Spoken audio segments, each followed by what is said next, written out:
Your highlight is you're a master of planning. It's a talent, a skill. It's also a need in this case because your cognitive strengths are all about the way you naturally take action. And you need to have the freedom to be yourself and to do things the way that works best for you. Look, we all live in the real world. It doesn't mean 100% of the time we're all going to get to do exactly what is most natural and normal for us. But to the extent you can, you need to be able to plan, have a Mhm. time frame, look out into the future and say, okay, here's where I am, here's where I want to go. What are the steps to get me, the in between parts? That is really what you do. So I would imagine for something like moving to a new school, it's not like you wake up one morning or you have a conversation with your spouse and go, oh yeah, let's just change this and just jump into it. Is that true? Like in this transition, was this something you thought about and planned for? Oh, absolutely. Like you nailed it. It was something that I like very meticulously planned and took multiple steps to try to make sure that it was successful.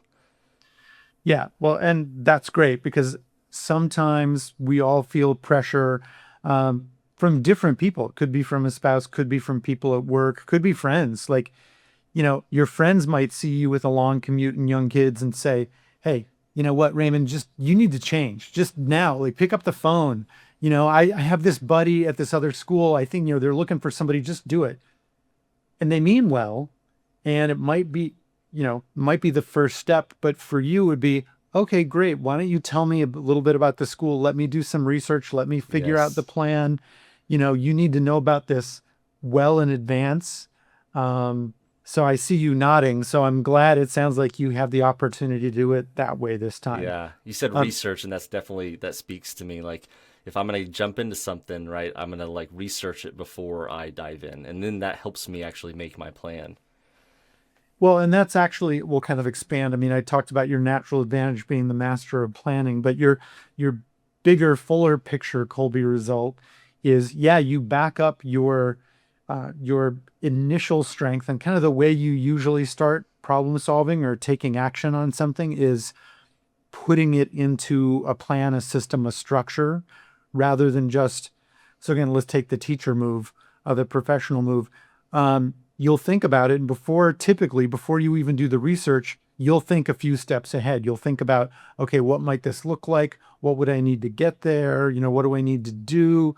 And then it's, oh, okay, well, yeah, I'm motivated. I want to do this for whatever reason. In this case, shorter commute, more time with family.